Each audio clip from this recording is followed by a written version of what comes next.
Want to maximize your Dell XPS laptop's performance and battery life? Let's dive into how to skillfully switch between your Intel UHD Graphics 630 and NVIDIA Graphics Card. Here's how to make it happen. Using the NVIDIA Control Panel first, locate the NVIDIA Control Panel. You can typically find it by right-clicking on your desktop. Now, click on the NVIDIA Control Panel once it's open.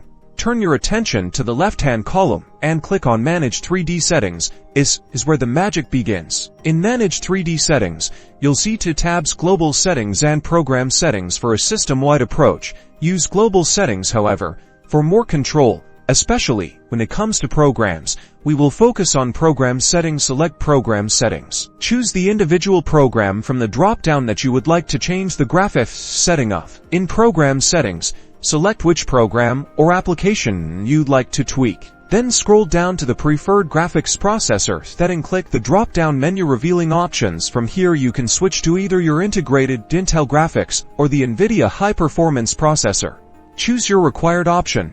Integrated graphics will use the Intel UHD Graphics 630 saving power, whereas the high-performance NVIDIA processor will prioritize the dedicated graphics card for demanding tasks. Selecting your desired option will change the graphics card that your program or application uses. After that, click Apply. In the bottom right-hand corner, you have now successfully changed the graphics capabilities of the application. That's it. You've got it. Now you can control your Dell XPS graphics for optimal performance.